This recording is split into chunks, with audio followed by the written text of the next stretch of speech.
Shalom, selamat pagi saudara-saudaraku yang dikasihi dan diberkati oleh Tuhan Yesus Kristus. Jumpa lagi di renungan awal bulan Jemaat GKI Shalom Pasifik Indah. Sebelum kita mengawali seluruh perjalanan kehidupan kita di bulan November tahun 2024, mari kita berdoa sebelum membaca dan merenungkan kebenaran firman Tuhan. Kita berdoa. Kami bersyukur untuk kesempatan di pagi hari yang indah ini Tuhan. Engkau telah menjaga dan memelihara kami sepanjang malam, dan di pagi hari ini di tanggal 1 November 2024, Tuhan telah membangunkan kami untuk kami menikmati hari yang baru dengan kesehatan dan nafas hidup. Tuhan, kami akan mengawali seluruh perjalanan kehidupan kami. Kami rindu membaca dan merenungkan kebenaran firman Tuhan. Oleh sebab itu, berbicaralah kepada kami, karena kami anak-anak-Mu telah siap mendengarkannya. Amin. Saudara-saudaraku yang dikasihi dan diberkati oleh Tuhan Yesus Kristus, pembacaan kita di saat ini terambil dari Kitab Perjanjian Baru, Markus pasal 6, ayatnya yang ke-14 sampai dengan ayatnya yang ke-29. Dengan perikop pembacaan, Yohanes Pembaptis dibunuh.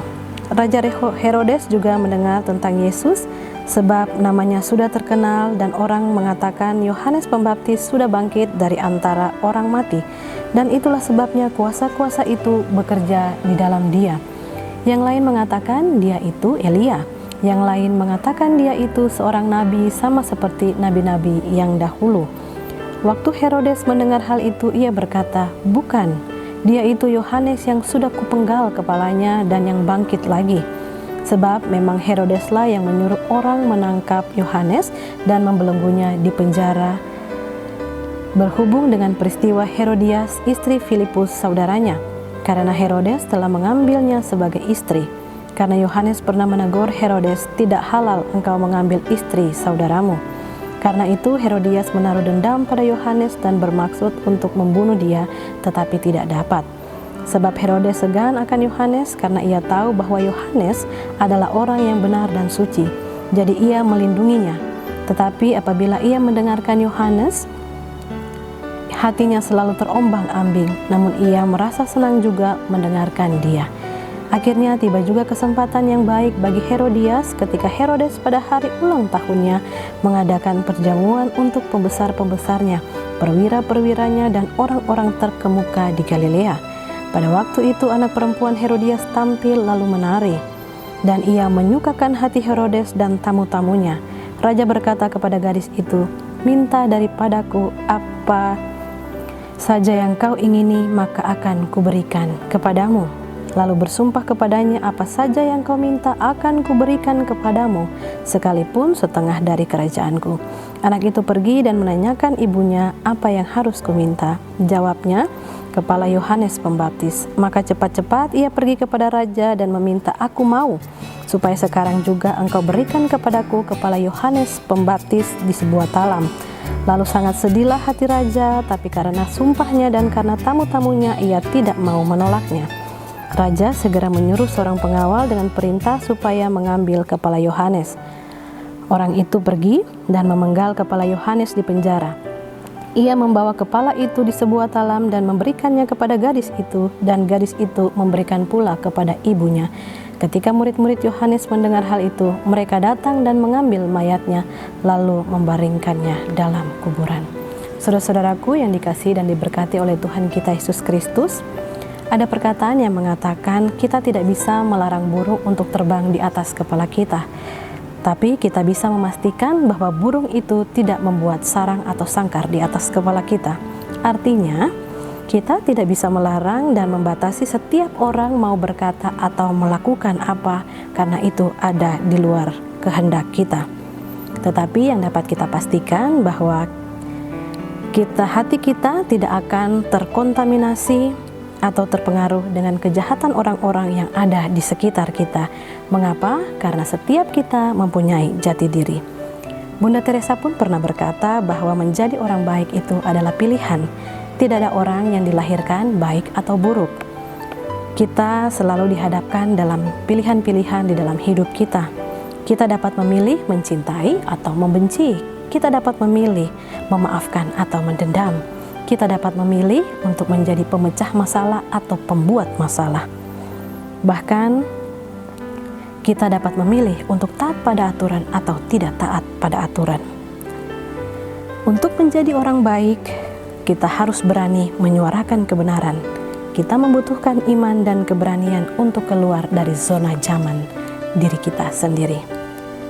Jemaat yang dikasihi dan diberkati oleh Tuhan kita Yesus Kristus, hari ini kita belajar dari kisah Yohanes Pembaptis. Ada beberapa hal, ada beberapa tokoh. Yang pertama, kita harus berani menyuarakan kebenaran. Tokoh yang pertama yaitu tokoh Yohanes Pembaptis. Ia adalah seorang tokoh yang mempunyai keberanian moral dan iman. Teladan itu dia berikan kepada kita karena keteguhan moralnya. Dia berani mati. Dia mati dengan cara dieksekusi kepalanya atau dipenggal. Mengapa terjadi demikian? Karena Yohanes Pembaptis berani menegur Raja Herodes untuk tidak mengambil Herodias, istri Filipus saudaranya, menjadi istri.